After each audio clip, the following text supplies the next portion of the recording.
Good afternoon. This is the July 7th meeting of the Police Station Building Committee. I see we have a quorum here. Everybody made today, so thank you. And this meeting is called to order. First on the agenda, we have the minutes from June 7 and June 21, 2021. Any questions? Move we approve. Second. A motion and a second to approve the meeting minutes from June 7th and June 21st, 2021. All those in favor? Aye. Aye. Opposed? So voted. Next, we have review and act on the following bill schedules and warrants. We have several this week. Number one, we have Gatehouse New England, which looks like advertising for the Telegram Gazette, $323.24. Graves Engineering Incorporated, $2,071.55. Commonwealth of Massachusetts, the Registry of Deeds, $105. CMS, $28,000, and Fontaine Brothers, $13,500, for a grand total of $43,999.79. Any questions around any of these bills? Move we approve. Second. We have a motion and a second to approve the bills totaling $43,999.79. All those in favor? Aye. Opposed? So voted. Thank you. And we are on to reports. And first, we have Owner's Project Manager, Neil. You're up. In terms of new activity for the last couple of weeks, we have notified all of the pre-qualified subcontractors that they are eligible. We have also notified those that did not pre-qualify that they are not eligible to continue with this process. And those written notifications have been issued, and we'll be bringing up bid schedule, I think, is the 21st. So they'll be invited to obtain the documents and submit bids at that point in time. We have nothing else for this evening. Do you expect everybody to submit a bid that's been declared eligible? I expect it to be a relatively high percentage, but I don't expect it to be 100%. Okay, There all will right. be, there will be people that will choose not to pursue All it right. for one reason or another. Very good. Thanks. Yep.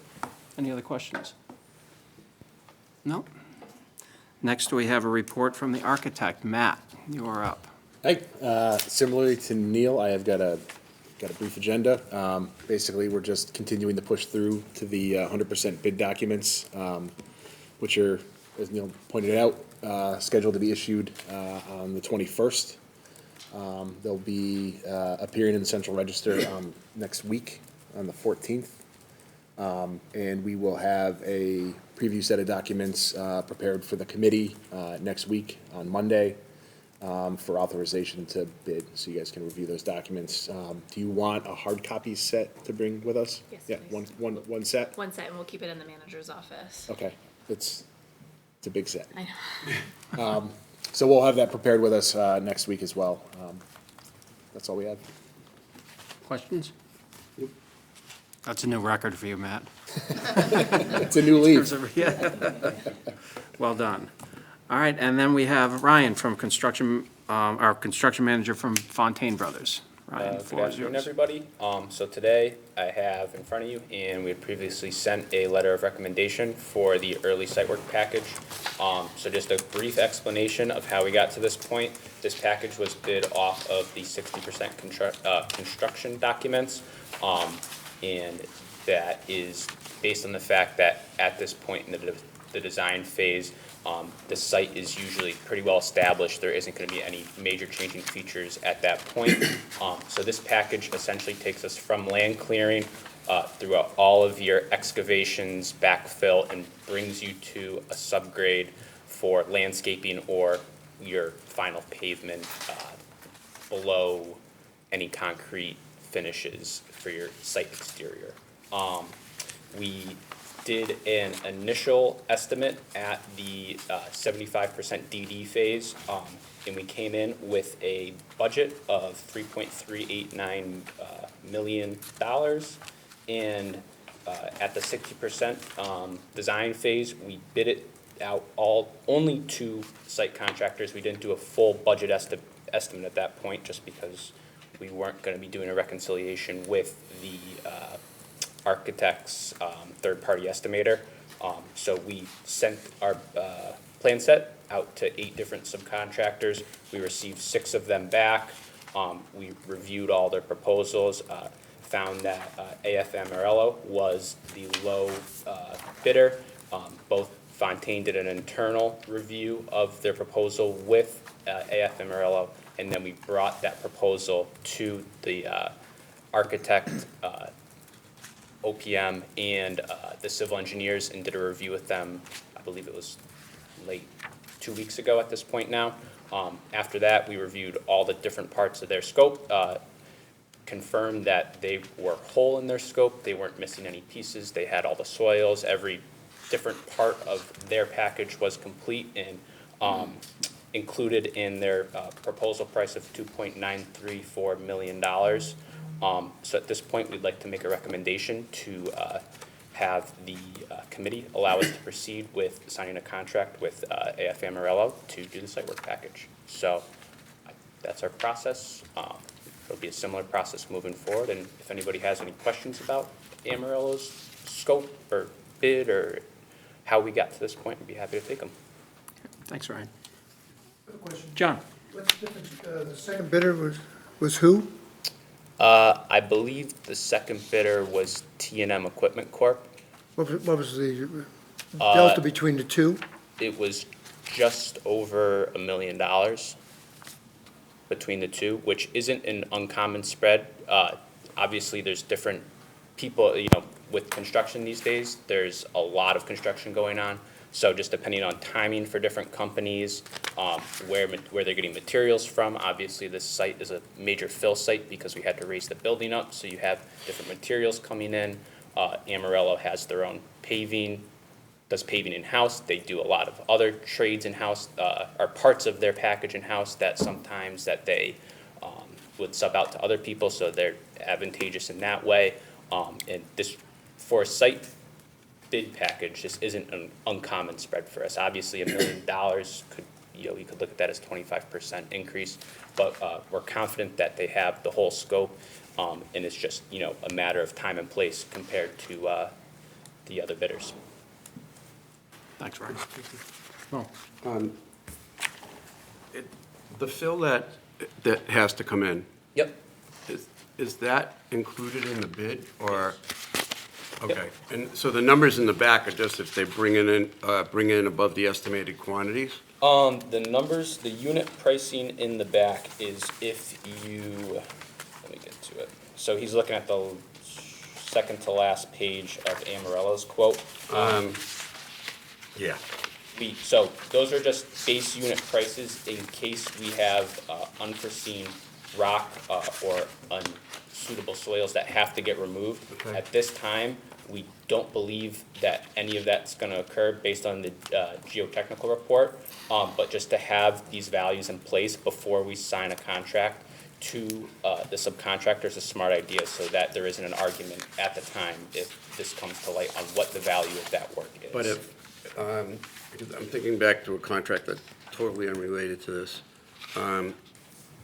If they have to haul out contaminated material, delivering it to the site or the site that accepts it, that charge is not, that's an extra, right? Yeah, which is spelled out, so. Right.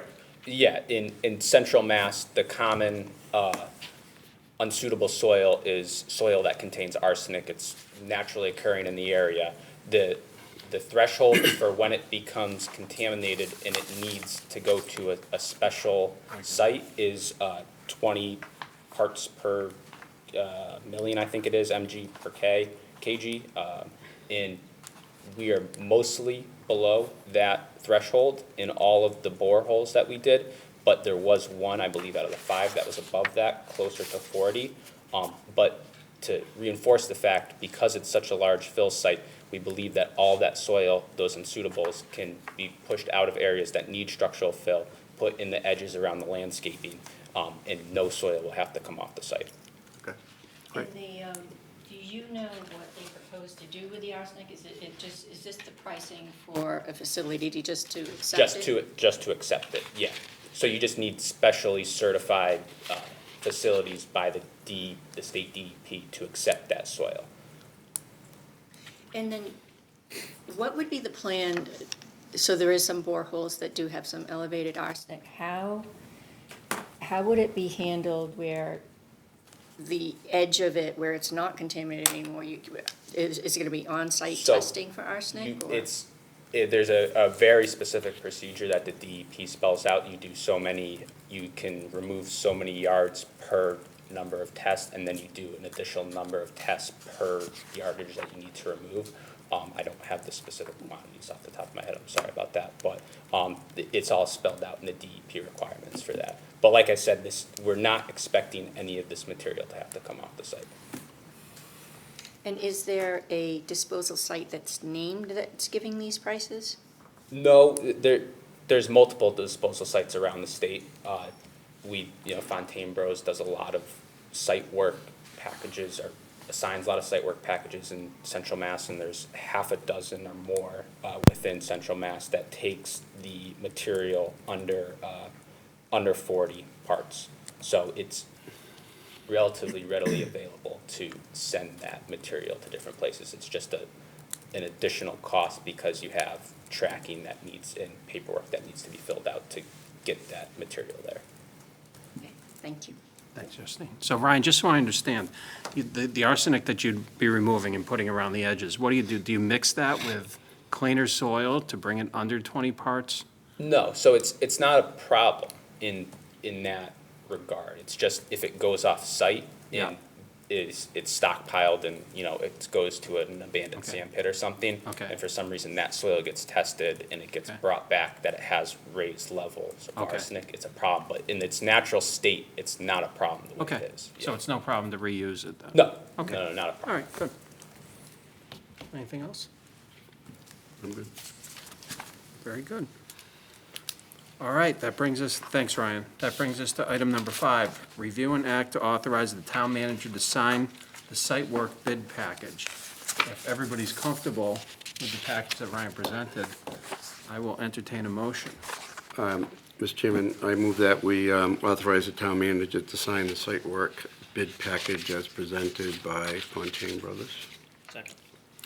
We have a motion and a second to authorize the town manager to sign the site work bid package for Amarillo Brothers as presented by Fontaine Brothers.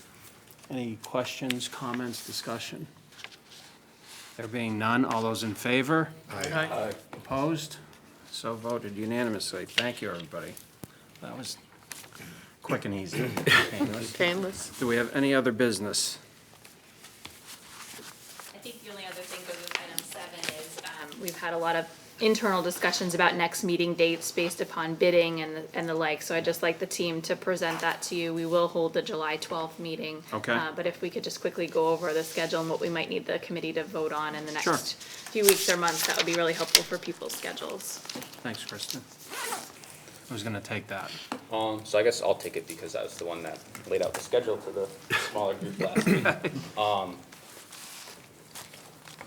So for clarification, next Monday's meeting is to act and review on the 100% bid documents and give us approval to proceed with bidding. And part of that is we're getting the 90% bid reconciliation done earlier that morning.